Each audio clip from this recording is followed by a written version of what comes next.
How long had she sat in silence? No Hellion, no Gartone, nothing but the quiet and the 4 blank walls and the memories of her failure.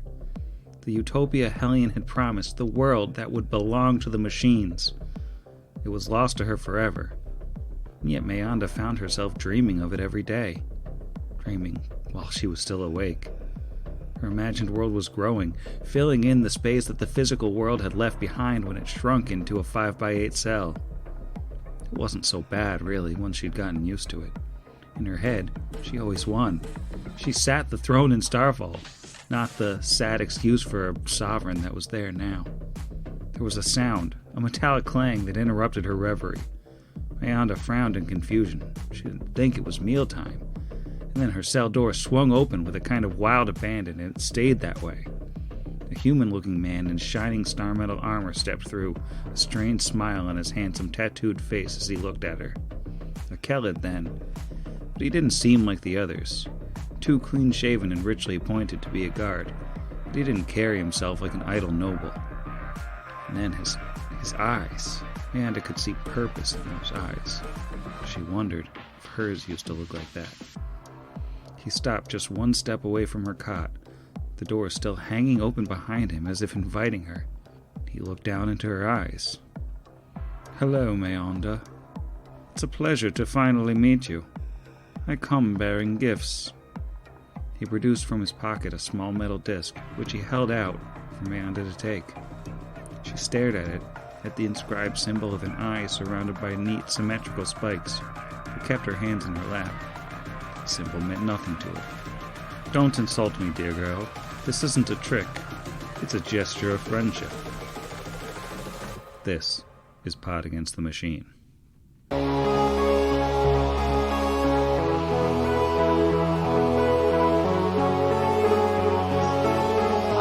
Pod Against the Machine.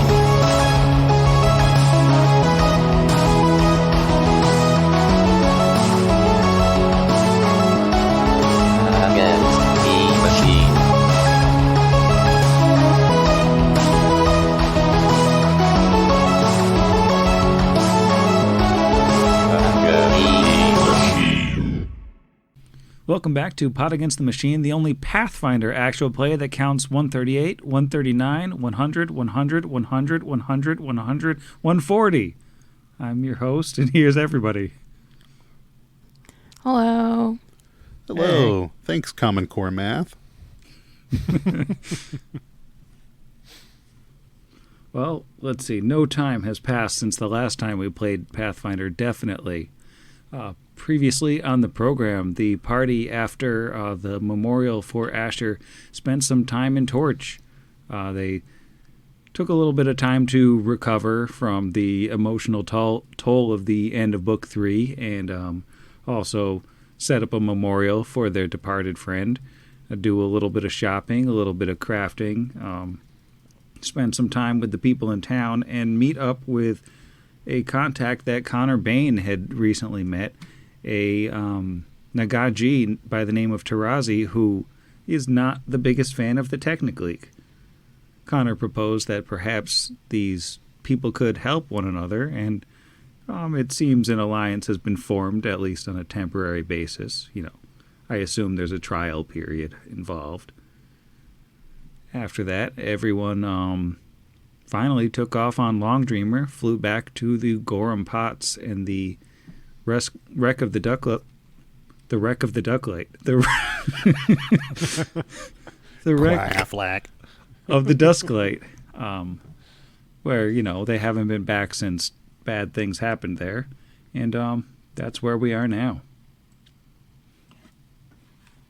Before we get too deep into today's episode, things got pretty rough at the end of Book 3, and you all did amazing work both in overcoming some absurd challenges and in also role-playing in the face of just awful, awful things happening. So I wanted to take this opportunity to do a round of Sky Medals, complete with dedications. Yay! So we're gonna go through them one by one. I've got some fan Sky Medals here. patrons of our show, of course, at any level, can submit an unlimited number of Sky Medals, and we definitely need them to submit more because I'm about to use most of what we have. So first off, since you're to my right in Skype, Izzy, you get a Sky Medal from Bellandora. Bellandora states, "Greetings, adventurer. A mysterious figure wearing a coat of many colors approaches. They hand you a candied cabbage-flavored goo tube. Good luck. You'll need it." Thanks, Bella. Continuing clockwise through my Skype window, Zach, yours is our first anonymous Sky Medal dedication from a fan. Appropriate. This fan simply states, "Great job," or, something. I am imagining that on a sticker now on mine.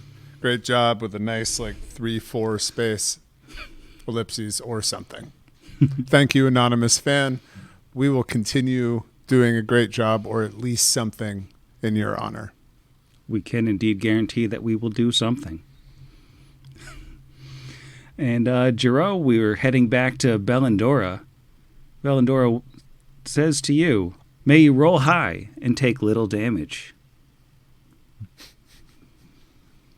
That's always And good. Jeff, we have a special one for you that came in very, very poorly timed from Mashin' Any Gun, a.k.a. Mac, who says, quite frankly, or quite simply, "Could you please award a Sky Medal to Jeff for playing a good character to the point of being reckless?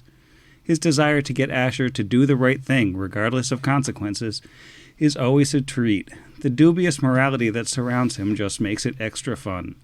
May the Sky Medal pull you, or whoever you feel needs it, out of a jam." Oof. But thank you. So thank you to everybody who sent those in. Now everybody should be a little bit more survivable. I think I've already got those in Roll20. I think I secretly did them last time. So everybody's got a Sky Medal. Hopefully that helps.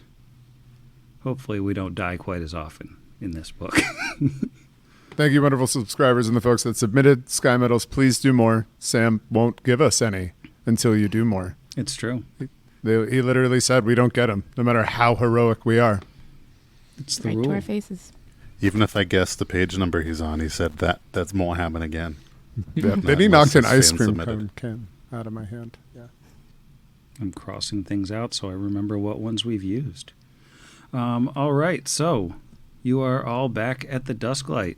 Well, Tarazi's not back at the Dusklight. I mean, you're familiar with this wreck as it is. The power is back out again, so everything feels all slanted once more, and the water level is the same level that it was before. Will you be repowering the wreck, or will you be climbing in on a slant?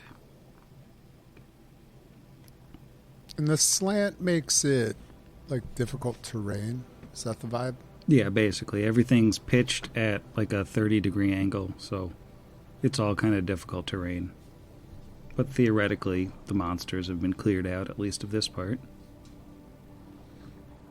Kind of feel robbed that the Pathfinder 1E system doesn't have a sub-combat system just for 30-degree incline combat.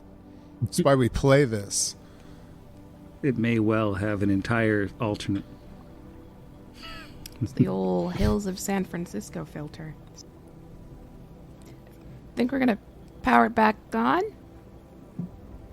Yeah. I That'll assume? just take a battery pressed up against that console at the far end, as you We did. can spare one of those. Yeah. Cool. We have a ton of batteries, right? Yeah, we have a zillion batteries.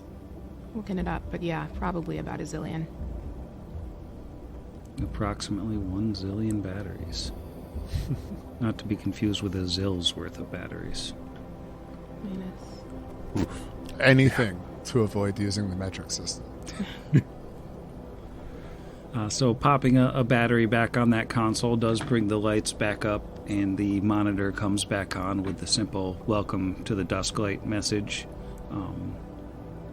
And then you feel the strange equalization as the gravity compensation system, whatever it is, makes you feel like you're walking on flat ground, even though you know that this thing is slanted as it sinks into the mud of the river.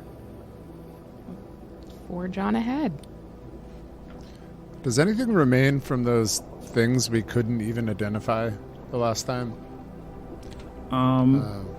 Just the metal skeletons are left over as you head down to the second layer below the surface. I mean, there's nothing living in here, and you see the metal assemblages of like just shining rods that they had used as skeletons. That's all that's left of them. The bodies kind of dissolved into mist and were washed away into the lake. Could we roll again since we just hit level 11? Yeah, sure. What was it? I'm sorry to call back. I mean, by that, what sort of knowledge should I roll? That would be a dungeoneering. All right, my highest, but that's a 24. Hey, you make it by 1. Ooh, yeah. These are alien creatures called Thorgothrel. Skeleton of silver rods give these blob of protoplasm a roughly defined shape with an approximation of 3 arms and legs. Their outer skin shimmers with a rainbow of colors. Thorgothrels are a spacefaring race of aggressive genetic manipulators. In their natural form, Thorgothrels are blobs of protoplasm 12 feet in diameter that move with awkward undulation. These are very pod-appropriate monsters.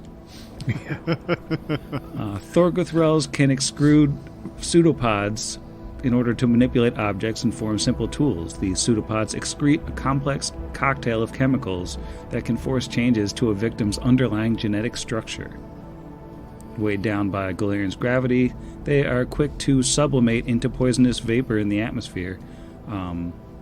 So they're not fans of the place. They can only move around in Galarian by wrapping their bodies in a frame of silver rods that provide inner support and encasing themselves in a force field barrier. Yeah, that's them. Once you depleted their barriers, they dissolved into poisonous gas. Thank you. I really I hate not being able to make those knowledge checks, and Pathfinder can be brutal with it sometimes because you move on, you don't want to go back. So appreciate you indulging me. A rare occasion where you actually re-explore. And those guys are out of the back matter for this book. So specifically created for the adventure. And probably the only place they've ever appeared. Yeah, I feel like there's probably not much other uses for an alien slime that also needs an alien skeleton exist. I mean, there are definitely some days that I feel exactly like that description, my friend, but I know what you mean. Oh, yeah. Awkward undulation. It's the only way to get around. Alien slime with the alien skeleton. All right. So, up here there were some blobby dudes. They were actually Thorgothrels. Some race from beyond the stars. They manipulate genetics and whack you with their wibby wobbies. Are there gonna be more of them? No, I was pointing out to Razi, what was here, and I actually, read a pamphlet about this when I was at Garmin's house, oddly enough. Now, obviously, Ash's house, but... Thorgothrel and you. Awkward Undulations, a Thorgothrel story. So, shall we push through? I'll go first. All right, well, opening up the hatch and heading back down into the maintenance hatch underneath. That takes you back down to a room full of the lights in here are still flashing red, but there are dilapidated corpses of irradiated dead that at this point look like not much more than skeletons in like crumbled suits. And there's a couple passages you didn't go down. There's the bodies themselves, and then one of them appears to be clutching some kind of device. The type of device that would benefit from a knowledge engineering role. It might be. Tarazi will crouch down and take a peek. I'm happy to also take a little look-a-do. Oh, boding well. First roll of the character is a natural 6. So we're looking at a dirty 20. I have a 24 with a natty 3. Well, luckily for both of you, this is a fairly easy to locate or identify item. It's a small pod-shaped device that emits a bright red flash from a dome on top of it once every 6 seconds, and the room is kind of mimicking that flash with its interior lighting. This is an emergency beacon. Didn't we find one of these before? Yeah. Yeah, I thought so. The Pokeball-looking thing that you can turn on that flashes. Yeah, this is another one of those guys, and it looks like this one has been activated and has been flashing, signaling to maybe like a device that detects some kind of signal. Like yeah. a dot This might represented be the dot. on a doodad. Yeah, like if Brixby whips his little Geiger counter or thing out, is it pointing directly at this? Yeah, this is the source of the signal. Is there anything unique about it at all? It looks like just like the ship's emergency systems have been kind of interconnected with it, so they're boosting its signal, and that's what's making the lights in the room flash. But it appears to just be a normal emergency beacon. How do we turn it off? I wonder why these guys switch you do on it. only just now turned it on, because I'm assuming they've been here and animated for like thousands of years, right? Or maybe it was turned on, before they landed, Yeah. while they were getting ready to crash, right? And or after they crashed, and if there were survivors. Well, because didn't Hellion, or the people some of the ones that were with Hellion, I think maybe the Darkstalkers leader, who I can't think of her name, said that it hadn't been picking a signal up when he had it. Is that the case? Is that what Taterface's people said? Yeah, they did indeed say that it just suddenly started flashing after a rainstorm one day. And you'd have no way to know this within the game, but a careful student of the intros to Pot Against the Machine may have noticed an intro where a mudslide occurred after a rainstorm, revealing the ship, which shifted just enough of the matter that was blocking the signal and allowed it to escape. There we go. Yeah. And it's Sky all metal. because of erosion. Sky metal Sky metal to erosion. erosion, yeah. No. We take sky metals away from erosions on this podcast. Plant native plants. Yeah, no, we give Sky Metal erosion, and Sam's going to bury one of Jeff's characters again and use the Sky Metal on it.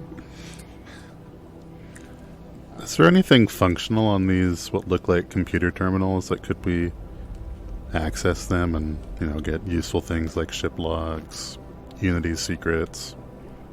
It doesn't look like there are any usable terminals here. Everything's kind of destroyed except for the emergency signal. There is a door over to the right before it's collapsed and just flooded a little farther to the right, and then everything else appears to be collapsed. And then, yeah, that's what we got.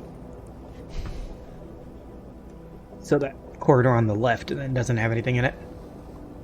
Right, the corridor to It's the like left painful memories. just ends in water. Okay. And it's like not a door. It's like an open situation. Witches. This guy right here. Oh, that's a door. Oh, it's like a closed door? Yeah. Okay.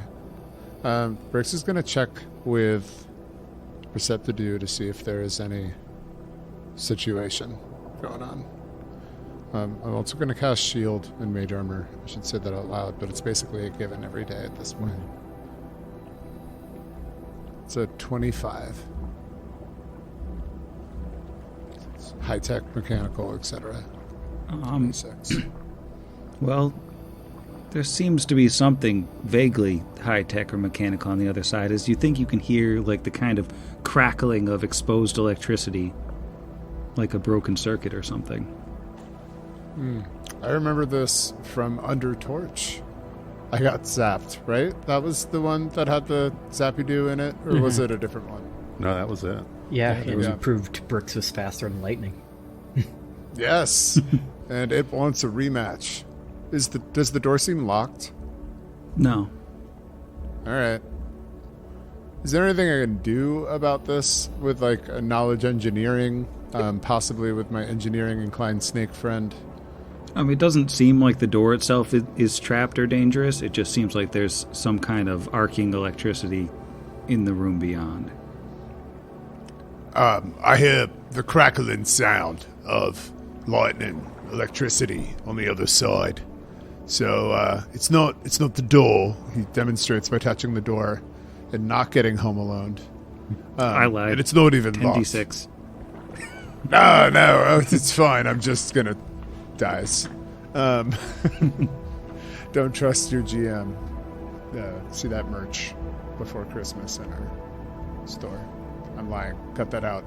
And I'm going to... So, do we want to open the door? Open the door. I'm going to open it and step to the side and look in. Cracking open this door reveals a fairly plain steel room containing several metal cupboards lining each wall and a few simple control panels in the middle that looks like they're designed to manipulate something. Of course, the documentation is lacking from this perspective. But standing in this room... Am I on the right layer? I'm on the right It's layer. a table. Behind the table is an orange ball that I can speak so well. That crackles and arcs with electricity as it undulates in your general direction. We love an More undulation. Is it an awkward or a deft undulation? Is it like a What skillful you call a undulation? standard undulation? This is a pretty deft undulation, I would say. It's one of the defter undulations. Like that. Can you blow it up in a scary way? Go ahead and scare us, Sam. Ah. Is that like a bird? Just Yeah. getting messed up. In the art, Oh, there is a man. bird trapped inside this little undulaty-doo. Oddly. Clarence, It is. This is Clarence's final form. what did they do to you, Clarence? So, what do we got for initiatives? How about Brixby first? Oh no, why me? Because you came out at the top of the tracker. Let me even that out with a 7 for a 14. All right. How about Tarazi? A slower 14. Really moving up in the world with these rolls. And Kira? That's a 25 for once. And Alowin. Alwyn got a 13 for a 20. All right. I won't read this creature's initiative out loud yet. I'll save it as a surprise for later. Kira is up first. Well, Kira doesn't know what this thing is and typically waits for her friends to sort of guide her actions, but it's been a rough couple weeks, so she's gonna dive right on in and try and hit it with a chainsaw. I have a question for you. Yeah. As you come in with the chainsaw, is that the only technological device that Kira has on her person? Oh, jeez. Give There's me one the second. clip, isn't there? Doesn't the gravity clip use battery? Yes, gravity And clip. the filter mask. And the filter All mask. right. And I think that's... All right, so I'm going to roll a D6. 1, 2, chainsaw. 3, 4, gravity clip. 5, 6, filter mask. Oh god, don't take the chainsaw from me. It's all I have. It's a 2, so this is going to be the chainsaw. I need a just said. fortitude save out of the chainsaw. How do I even do that? Magical items, which the chainsaw is, get a fortitude save bonus of like 15 plus the caster level. Or no, the bonus is like 5 plus the caster level added to their fortitude save. Or they can use the fortitude save of the bearer, which is almost certainly better. Yeah, let's do that. Oh, that's so much lower. That's a dirty 20. The chainsaw battery dies. Okay. So as you are approaching this thing and like get within 10 feet of it, just like the life of the chainsaw just and it's just a board with no yapping chihuahuas on it. Can I still use the chainsaw? I don't have stats for unactivated chainsaw, but I guess we could basically call it a club,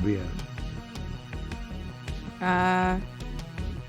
Let's see. This happens as I'm coming into the room, so is she able to adapt quickly enough to drop that and swap to another weapon as part of the move you action? could still do it. You didn't have to use your whole move action to get like 15 feet. I guess I'll grab some other thing. God, what do I even have? Lucy and Ethel. Yeah. Yeah. Yeah, I mean, yes, that was a rhetorical question. Let's bust out Ethel. And try again. All right, that's better. That's an 18 plus an 18 for 36. Yeah, that sounds right. Always looking to Jeff for confirmation. That will hit the Uzi friend here. Okay, and this gets, let me just switch weapons real quick. 22 points of, like, slashing damage, I guess. Ugh, I feel naked. Well, it seems to hurt it normal, at least. But it's a beefy blob. Pretty sure I can still roll to demoralize as long as it's a creature capable of being demoralized. Nope, Zach is saying no. You're free to try, but it's a blob. Blobs ain't scared. I'll try because I have a solid intimidate. Ooh, and that's a natural 1, so it doesn't really matter that my intimidate is a super high. 19. Oh, it's down without the chainsaw. That hurts me. Does a 20 do anything to demoralize it? Does a 20 matter if I got a natural 1 here? Well, it doesn't matter, period, because it's a blob and it doesn't have a mind. Fair. But all right. You're striking it with a sword. Yeah. Metal thing. Yep, sure I am. Well, electricity travels up that metal thing, and you take pretty nice 22 points of electricity damage as you get shocked by the arcing currents coming off of the orange blob. I'll use my last chunk of time to say, don't hit it with metal! And that's my turn. All right. Alwyn, get in there and melee with your bow staff. You got this. I don't have anything that can hurt this dumb thing. Actually, I shouldn't say that. I have new spells, which are definitely going to be good against an ooze. It probably has bones. It will in a little while if we don't do well. I can cast Life Bubble on that. Look through my newer stuff. Oh, wait. That's a fun one. Let me see if... Oh, I don't know if I can stand anywhere where I can see it. I don't think I can, no. So I started here, so the only thing I can really do is move 5 feet to my right to stand next to Tarazi, and that's pretty much the extent of what he can do. I can cast haste on Tarazi and Bricks if they want it. And then we get Kira too, because they're 30 feet away. Okay, so it, like, I did. Oh yeah, that's right. Yeah, it just it doesn't that's change. right. Haste doesn't need. Stoked. Okay, yeah. Yeah, then I will do that. So everybody is hasted. Take on your haste. All right. Tarazi, first turn. No pressure. Yeah, no pressure to the large sword-wielding person who just watched a melee hit go poorly. However, we'll see how this goes. Tarazi will walk into the room a bit, 5 feet to the north, 5 feet then to the east, drawing as he does so a large, not large size, but it's a big honkin', absurd-looking longbow off his back. Looks like it's maybe made of some sort of horn. And he will just take a single shot with it. Pulling it back looks like it takes a hysterical amount of force. So hopefully it hits.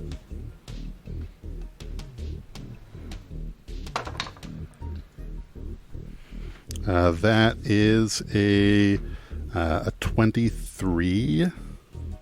Yeah, that'll hit it. Okay.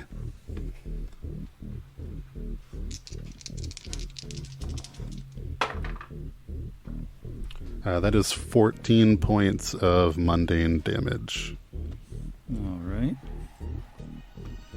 All seems to be going through on this thing, and you don't get a little shock for your troubles, but tell me about these technological items that Tarazi might have on his person.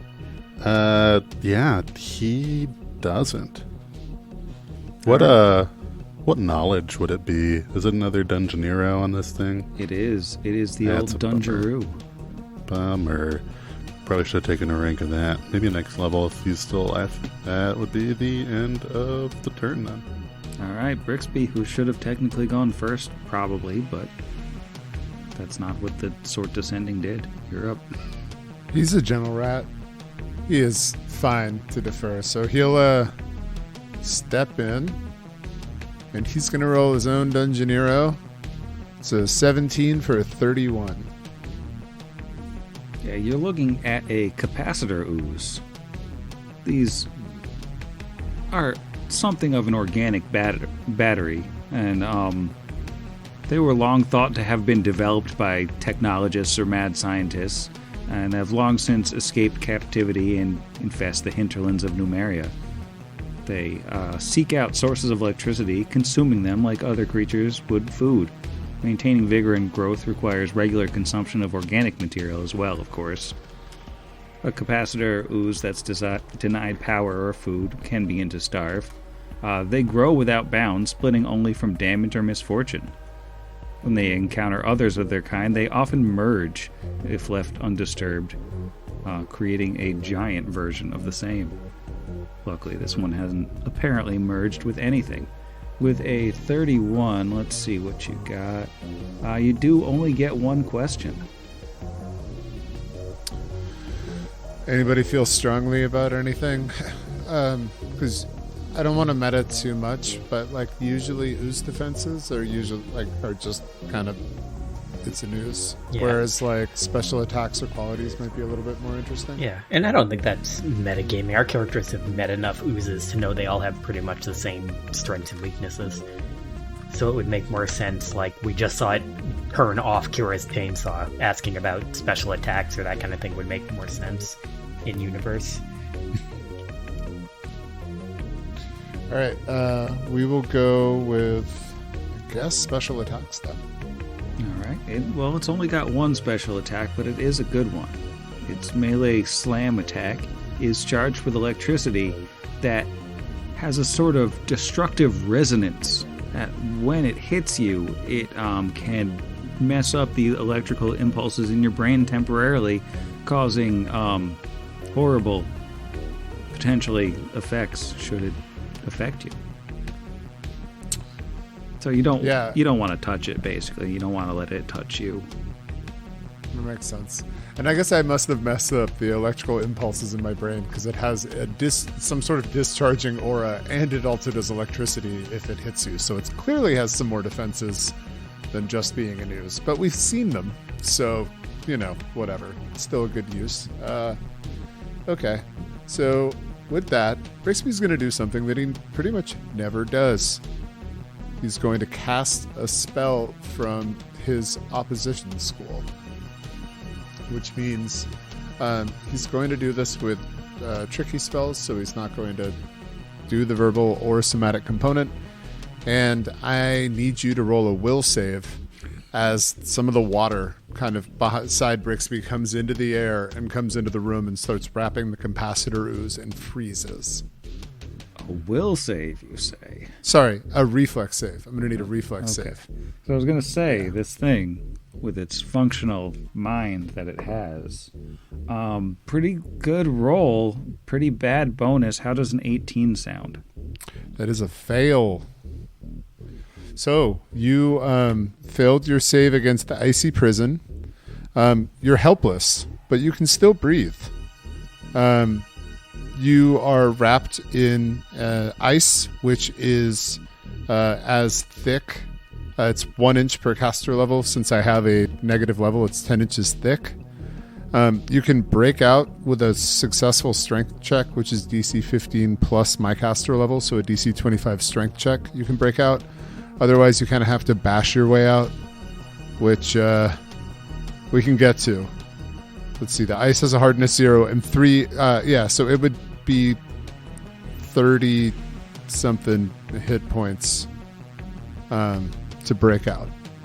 So it can either bash out with 30 hit points or break out with a DC 25 strike check. All right, that's pretty mean to it. And that's my turn. Oh, wait, I guess I just say, don't let it hit you. Don't let it hit you. And I think it's gonna try to bash its way out. It's just gonna slam up against the sides of its icy prison. That is a 22 to hit the walls around it. You definitely do. Alright, now for standard slam damage, that is 15 plus 13 electricity damage. That is not enough to get out, but it still holds. Now it cracks and it's very thin, but you are in there. And you're also going to take 10 points of cold damage if you take it. Alright, it seems like it's a cold thing in there. Pretty effective little prison you've got this guy in. Can we hit the prison? I realized you may have just said that and I missed it. No. Like, it's in there. This is kind of a, maybe we could pull back and assess. You could maybe get a ranged weapon. We could stand out of its whatever. You could get a new battery inside of your chainsaw at the very least. But, this is kind of it's going to be helpless for at least another round. So we have a moment to sort of reset. Sorry if that screws your mojo up. Just trying to think. I'm not sure if Kira's in reset mode. She's not raging. She's fine. I mean, you're totally welcome to stay too, and just have a readied action to hit it when it breaks free.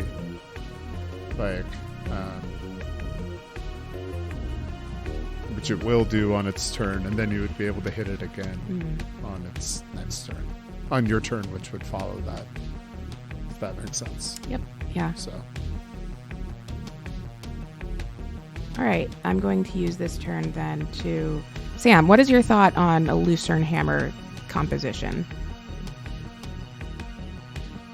Like, it looks, all the pictures I've seen of metalhead and then, like, wooden handly bit. Yeah, that seems reasonable. A wooden shaft on that. Then I'm going to take this opportunity to... I would like to step back, put away the Ethel, and take out Lucy. Can I do all of that in this turn? Yeah, you can do those both as move actions. Then you can't ready an action to attack. If you drop Ethel, you could step back, draw Lucy, and ready an attack. So Let's it's up drop to you which Ethel. one you want to do. Let's drop Ethel. We'll Just pick a them up. They pile won't of fall weapons through on the the grates. floor. Yeah, just a growing pile of weapons. I'll take a step back. Draw yet another weapon. And this time, I'm going to rage, because I forgot that's a thing that I can do. And that will be my turn. It'd be a bummer if this thing had martial weapon proficiency. Just like Picked him up. Yeah, He that would hurt. charges up the chainsaw, and it's worse than ever before. All right, Alwyn. Remind me, because I was definitely paying attention the last 2 times this thing was hit by a sword. Was it the slashing damage that was the issue, or was it the fact that it was a metal weapon? I don't think Metal that weapon. anybody did a knowledge what- check, but okay. logically Yeah, I guess no one did speaking, with Kira, electricity. Kira guessed, I guess. Based on the things that Sam told me, but no one did a thing. I was going to say, I have something that does a sort of bludgeoning. It's bludgeoning piercing, but it's also made of metal, so I don't know if it's going to be helpful or not. But I think for the right... best thing you could do was hit it with a lightning bolt, personally. Yeah. I think I still have like 1 or 2 of those in that wand. You all did tell me Alwyn a is lot about going how to strong that is. move 10 feet to his right here, or just kind of scooch past Brixby so we can actually see into this room. And you know what? He is going to draw his adamantine morning star, and he is going to cast one of his new spells, and you hear this like weird, like really unsettling cracking sound as his arms both just suddenly like stretch down to his waist, or like to his knees almost, as he casts long arm on himself. Oh, Vargo special. Yeah, but it's way creepier when it's done with someone with actual like flesh arms. It's not Inspector Gadget this time. Yeah. It's just a horror movie. Inspector Flesher. Gross. It's basically that scene from that dumb movie with the angel protecting the people in the bar, where the ice cream guy shows up and his arms stretch out. I can't think of the movie. The Lion King, yeah. Spoilers. And that will be his entire turn. All right, Tarazi. Yeah, Tarazi's just gonna ready to fire an arrow at this capacitor ooze should it break free of its icy prison. And Brixbo. I am going to ready to cast a scorching ray when it inevitably breaks out of its icy prison. Which brings us to it. It's going to try to slam that icy prison. What happens when you roll a natural 1 while you're encased in ice? Ice It gets just thick. fails. I guess. I don't really know. I mean, It like, slips. I'd almost be willing to say that, like, if you could still probably hit it, but I don't know. Maybe it, like, schlorp in there a little bit, and, like, slippadoos inside of the ice, like a... Yeah, I think it just kind of screws it up Hamster and wheel. can't really get the good momentum for a smash. Well, darn. Still. I assume 10 more cold damage. Yep, 10 more cold damage. All right. And Is everybody basically doing the same thing as last time? Can I pick up a weapon and also ready in action? Yeah. Just start putting those away. I'll put away the chainsaw first. All right. And Alwyn. Alwyn is... Oh, if I go diagonal, I'm going to be blocking Brixby's view in case there's anything he wants to cast on it. I mean, it's a little soft cove between friends. Okay. In that case, Alwyn will kind of step up diagonally to his left to stand in between Kira and Tarazi, where he is 10 feet away from this thing, and he will ready to smack it with his little morning star if it makes its way out of the ice. All right. Do you have any technological items on you? Probably. I know I definitely have the mask. Let me see if I have any other tech here. That might be the only thing I have that's tech. Yes, it is. Just the mask. All right. Give me a fortitude save. That is a 3 on the die, so that is a 9. All right. The mask is depleted. Okay. Hopefully this thing doesn't spew poison gas at us. And Tarazi. Again, just readying. And Muscles. I'm just imagining the muscles bulging with that insane draw that you were describing. It's like a really high composite bow, I imagine. It is a humorously high strength rating on this orc horde bow.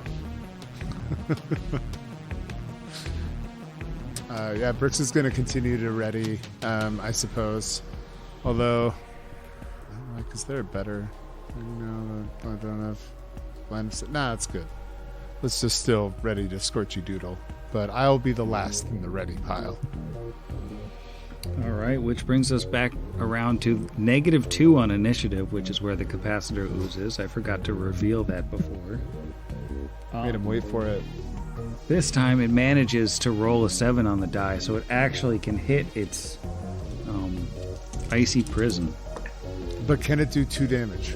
Well, yeah, it can do 17 damage with the slam before we even get into electricity. It breaks out. All right, it's free. It's so And all heck happy. breaks loose. It's And it's so gonna- happy. Oh we no! all just curb stomp it. I mean, I guess it would. I don't think it's a full round action because it's just an attack. Because the full round action is a strength check, so you could still technically move. Well, That's a- but it does trigger every readied action Yeah. in the room as it breaks out. So let's go in initiative order and start with Kira's attack. Okay, gonna work with the hammer. Ooh, that's a natural 20 as compensation for getting electrocuted that one time. Oh, and it's a different game, so we have to sadly, confirm that. Oh, never mind, sad- because apparently one of those things that we all know about oozes is something about crits not working. no criticals, no sneaks. Yeah, No because they don't have any stunning, no parts. nothing. So Yeah. there's nowhere special to hit them. That makes sense. Can't flank them. Saying that mostly. But it is a hit. sarcastically. Yeah, I'll take it. I'll take that. Shoot.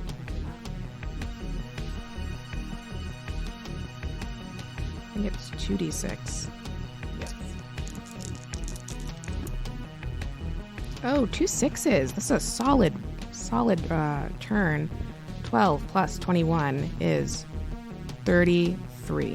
1, 2, 2, 1, 3, 3. 33. Yeah, I'm Alright, getting big nods from the chunk. rest of the cast. All right. How about Tarazi or Alowin's next? Was amazing. +6 to his melee attack at level 11. But that's a 20, which doesn't matter because but at least it means I'm probably going to hit, assuming a 26 still hits this thing. It's an ooze, so I'm assuming it does. Yeah, definitely. And it is a 1d8 -2. That's fun. So that is 2 points of adamantine bludgeoning and piercing. All right. Now, the funny thing about a Morning Star that is adamantine is it is metal, so the shock of I get to electricity find out what does- horrible thing this is going to happen. Oh yeah, just the shock. But I'm still hurting it at least. Only 10 electrical damage travels up Alwyn's arm and just gives him a little bit of a toast. So 5 electrical damage. Mean. And Tarazi. Yeah, that's a 25. That will also hit. You're going for AC 5. Okay, I feel better about that then.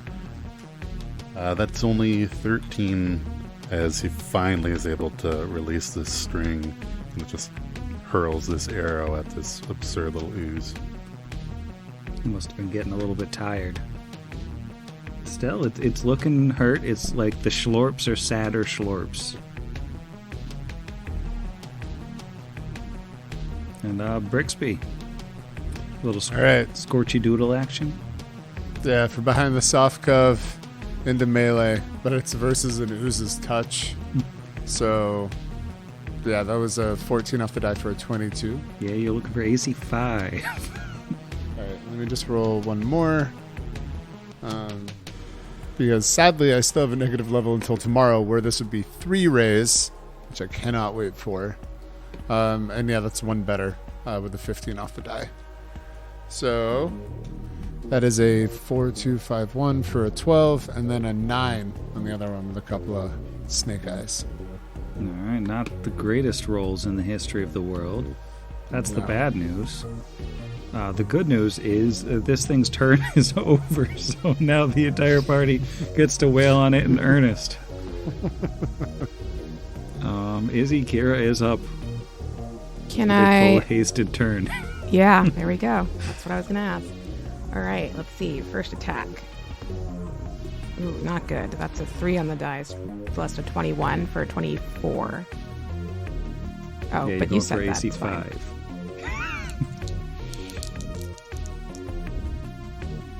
7, 28. Let's say damage? bludgeoning damage. All right. Second one. Better. 16 plus. Looking down. Dang it. 16 plus 18. Phew. Got her that time. Thank God. 16. 18. It's like 34? It's plenty. Oh, it's higher than a 5. You knew all this math, and he's going to reveal it had like 4 health. That's 30 bludgeoning. And Wow. last one. Wait a second. Have we had this discussion before? I get 4 attacks now? This is so exciting. Oh, yeah. Yeah, you Level didn't 11. move. You get 3, and haste gives you an extra, so yeah. And don't love forget the haste. extra one is back at your original bonus again. Well, no, you get the 2 haste ones at your full bonus, and then one at -5 and one at -10. One's minus 5, one's minus 10. Okay. That was a 17 on the die, so again, a high number. 5, 26 damage, and then back to my original attack. Well, the Bonus. bad news is you don't get to roll that extra attack, because that is the end of So the excited. capacitor ooze, which had 195 HP and still didn't get to even attack one time. Can't wait for to the shock capacitor people a ooze couple arc. times. Yeah, defensive shocks. Poor capacitor ooze. I'm serious. If there's another floor of the ship, it's just going to be nothing but oozes. It's oozes What happens all the when way we down. deny you? Exactly. When we don't give you your action economy. Yeah. Then we find out who's the boss. It's going to make us fight that elder god that's the source of all oozes.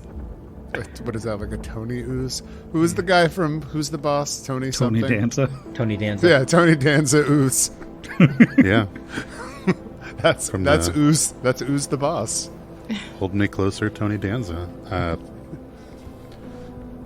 Tarazi will sheath his orc horn bow and draw his normal complement of weapons, which is a heavy shield and his bastard sword. As he looks around at this room, did you describe panels of some kind?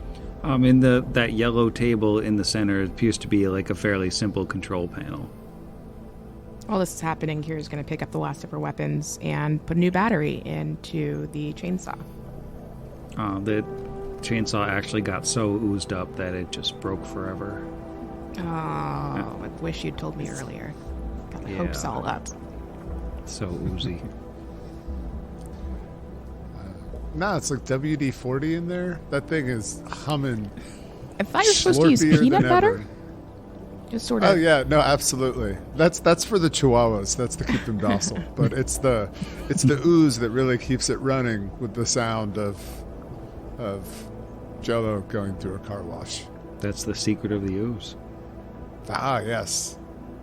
So assume Ivan Ooze had nothing on his body, so I will join my snake friend and a possible engineering roll. Yeah, you can do engineering roll to check out this panel here. Well, I'll just stop there. I rolled in roll 20 and it was an 18 for a 39. The headband has really pushed it into wild territory.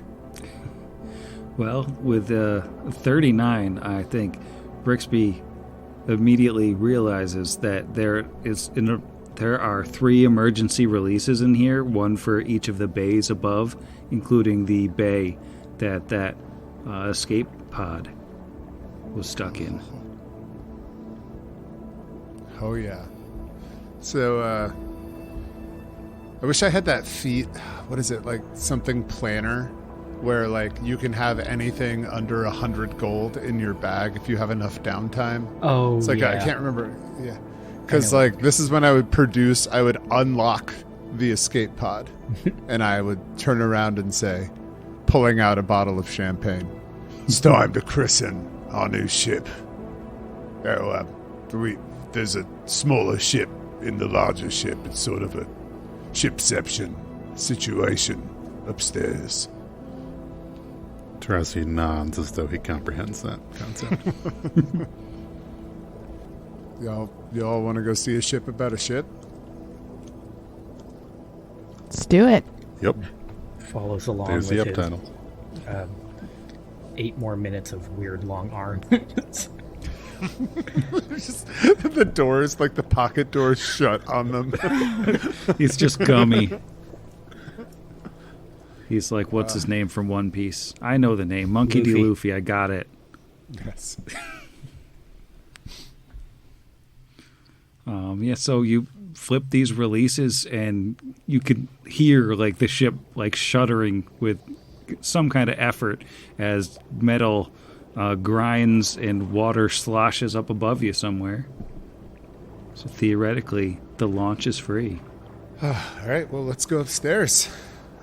Let's head up to the ship, shall we? Other than the emergency beacon, did it look like these radiated dead had anything of value on them? Good question. Yeah, it looks like they do have some stuff on them. A couple things that might require some engineering rolls, maybe a magical item. Ooh. Maybe Brix will roll a 1 and I have a chance of having Sorry. a roll matter. No, I'm happy for you. I felt really good about a 29 and you rolled a 39 and it's I'll just... Well, there are a couple rolls, so we can each roll one of them. Fortunately, that's only a 6 on my spellcraft for a 26, Sam. Let me look up. How ridiculously high that one skill is. I'm looking at everything else. It's +1, +6, +4, +5, +20. +20? Yeah. So one of these skeletons was wearing around one of its arm this scarred and worn armband that clearly, like, he'd been wearing it a while, and it was constructed of some kind of coarse leather and fastened with a thick leather strap. This is a set of armbands of the Brawler, which grant the wearer a +1 competence bonus on grapple checks and checks to break a grapple. That might be interesting for Kira, because I assume she doesn't have anything in the armband slot, right? You don't have, like, Is it gloves or armband bracers or slot? anything? Oh, Those are yeah, wrist that- slot. That's Yeah, wrist wrist slot. slot, yeah. I couldn't think of what it was called. yeah, do you Wrist have slot. bracers of any type Yeah, do you have or gloves? anything? I don't think so, right? I think so. Alwyn might be the only person that has Yeah. anything, because he's got braces of armor. Yeah, Kira is the most leather daddy out of our group, too, with the chainsaw Yeah. and the tiny leather hat that came with it. And So she's constantly being grappled, so that's like the perfect... I'm being It's true. grappled pretty often. Okay, so just feels on brand. Alwyn's going to yank these off of this radioactive zombie and hand them to Kira and say, I think this should help you with, like, grabbing and wrestling people, or maybe getting them off you when they wrestle you. Either or. And he'll hand them over. Yeah, and she'll look down at them and look up at Alwyn and then at Brixby and be like, are you sure? I Okay. think you make the most sense out of everybody here. You're always right up in front fighting people with your hands. I'll try them out and see what happens. Thanks. And it should be noted that these things, like basically the skeletons or zombies themselves, crumbled to pretty much nothing in their spacesuits. So it's just the suits lying there with whatever they had on them, basically. Yeah, I think technically, isn't that what, like, all undead do by, like, the lore of the game? Like, they, like, Yeah. crumble to dust, you know?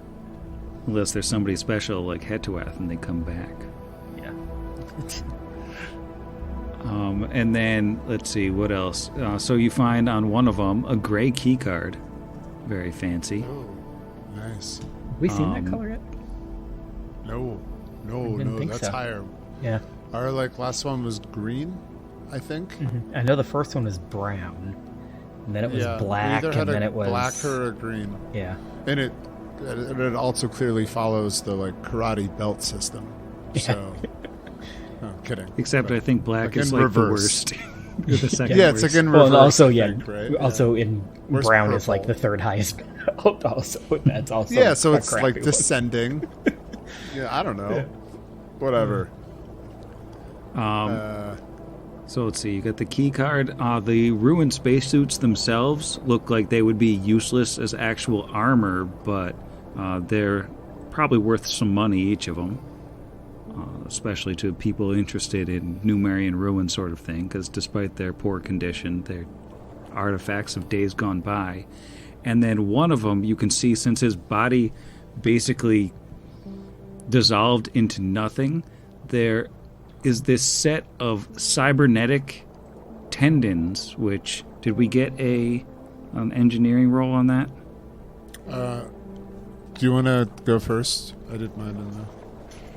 Yeah, mine was a 2 on the dice, so it just doesn't matter. I got a 29.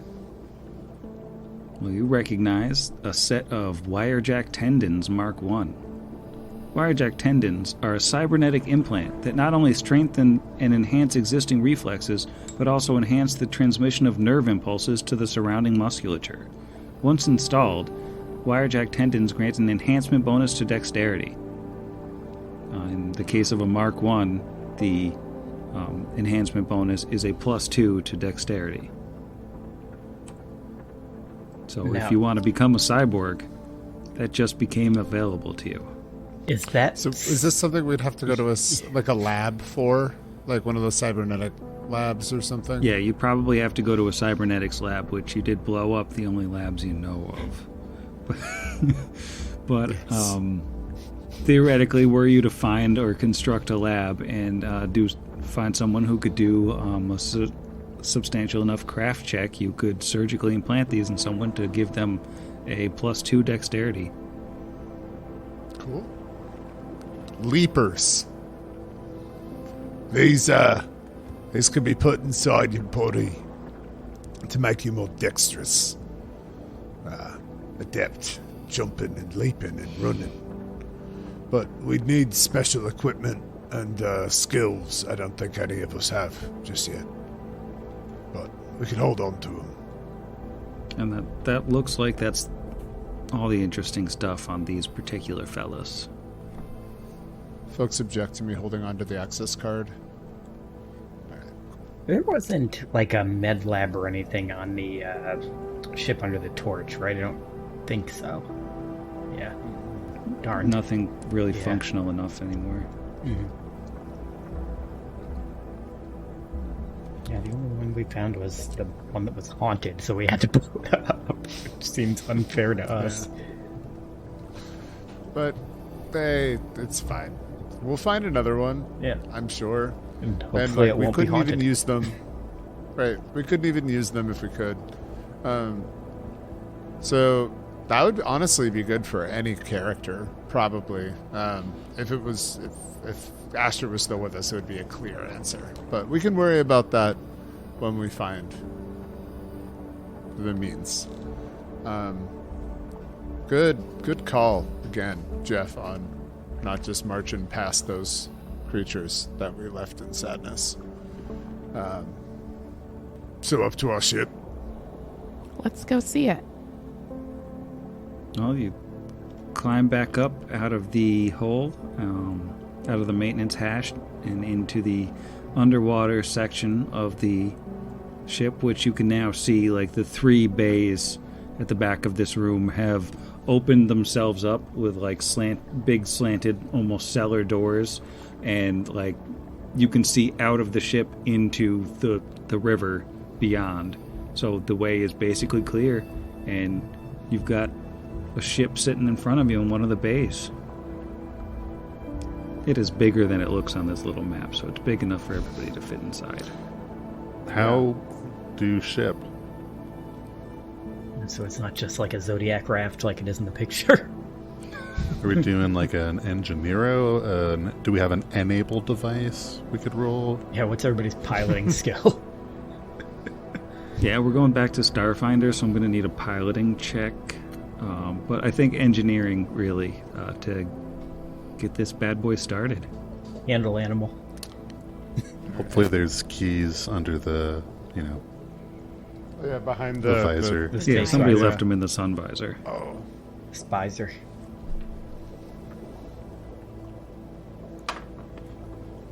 Now I have to check if I actually have a DC for starting this thing. Or if I have to make one up. Really, it's a ride check. It's basically a horse. Alright, so what do we have for engineering rolls? I rolled a 2 for a 23. Anybody around to help Brixby as he struggles to figure out this Numerian device? I got 3 times his roll and much lower total result. I rolled a 6 for a 15. Tarazi has a 27. Ooh. Nice. Well, I think Tarazi is the one who figures out how to actually get this thing to spring to life as the various lights and displays on the console kind of fire up, and the whole thing kind of starts to hum with electricity as it lifts slightly off the bottom of the ship, and it looks like the controls everything's written in Androphan, but I think most, if not all of you, can read it, and it looks fairly self-explanatory to propel this thing. It doesn't appear to really have the capacity to go up or navigate like it's flying, but it looks like it can traverse the surface, and you can control speed, and you can brake and all that, and steer and all that stuff. So it's like a hover car? It's basically a hover car, yeah. So it's like the Nebuchadnezzar from Matrix. Tight. Yeah. So we hop in. Actually, before we hop in, so there was a reason why Brixby rolled a 2. It's what, like the 30th of Rova? Right? It's like right near the end of Rova. Yeah, it's the 30th of Rova. And I'm wondering where you're going with this. Like 3 nights ago, after Asher's funeral, Brixby is like flashing back to this in his mind. 3 nights ago, it was Asher's funeral, and because we missed the Swallowtail Festival on the autumn equinox, which specifically has an element for followers of Asher's deity of exchanging lucky tokens, Brixby picks a flower at the base of Asher's, where he's laid, and he takes his silver around his neck and he shaves a little bit off with his tail blade and puts it down on Asher's ire, and he takes that flower and he stuffs it behind the visor in the ship, and he turns to everyone and says, "We should call it the Heilig." I think so too. I agree. That's a very good name and a very good tribute.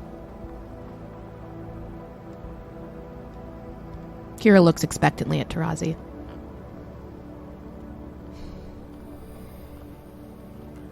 Yes, this seems good to me too. Feed a flower to the ship. Indeed. I believe that's what it eats. Yeah. No, they're actually great with engineering, so no, I take that back. But anyway, that is the in lieu of a champagne bottle to break upon its mighty hull, we give it a dainty little flower that looks like a cowboy hat. It only grows in Torch. Just an alien mutated flower, no big whoop. It's the Asher Aster. I was gonna say, looks like its plant friend, like a little mini version of that, complete with the hat. It's like the sticker. Yeah, you see a little. It zooms in and it has a little smile, but you can't see it because it's behind a visor. That's true. It's like the end of Little Shop of Horrors. Yeah, it's just a little dramatic irony for you. But as Tarazi gets this thing fired up after you've christened it the Halic and hidden a flower behind the visor in Asher's memory, I think just like with a little tap on the accelerator, basically the button that means go, this thing launches like a rocket and just shoots up out of the tunnel or out of the hatch in the ship and goes into the free water where it's not really designed to navigate through the water at all, so it's kind of bobbing and bouncing around, which is not comfortable to feel, but it's moving upward, and eventually, like after like several disconcerting seconds, I think, of not really being able to tell exactly where you're going because it's dark underwater, it pops out of the surface, and this sort of vibrating like energy field underneath it like catches the surface of the water and suspends it there, so it's like floating above the surface of the water, and like you can almost see how it's using like some strange force to press down on the ground below it and just hover like 6 inches off of the ground, and y'all have a hovercraft. I would have told you to take my space butterfly from my cold dead hands, but I guess you are released from service now. Oh, this is so cool. So I think as you hover in the Halic. What was that? I said, what do we fuel this with? It has some kind of built-in power source. It's weird. Okay, awesome. Runs on hand wavium. Oh, it sure does. As you hover here above the surface of the river, flying in a way that people in Galarian really don't fly ever. I'm going to bed. Night, Sam. Night, Sam. Nice spaceship. Good night, Sam. Night, spaceship. Night, Sam. Yeah. Good night, Halic. So nice to be out of space so that you can actually go to bed.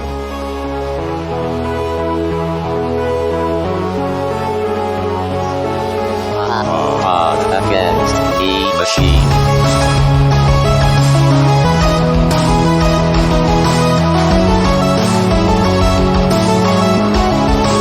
Against the machine.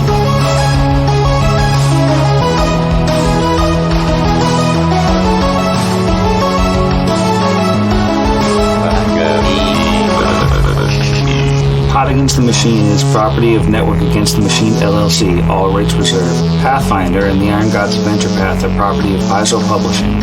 See their website for more details. Theme Against the Machine was written and performed by our own Zach. See the show notes for additional music and sound licensing. If you enjoyed the show, we encourage you to leave us a review.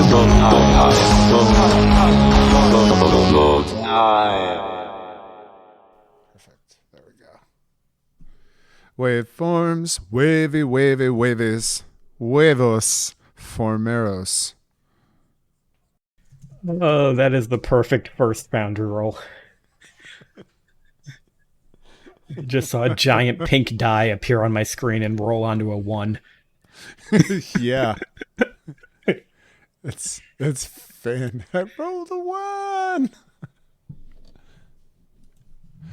Oh wait, I could also put soundboard on this thing. No, that would be so annoying. I should not have a button that plays the I had a sheep but he died. Oh, that was awesome. I want it back. Because I'm pretty sure I know what that is, so I want it back. You couldn't see it because I was on the wrong layer. Now you can see it. I know how to use Roll20 on this, the last day we use Roll20. Ever.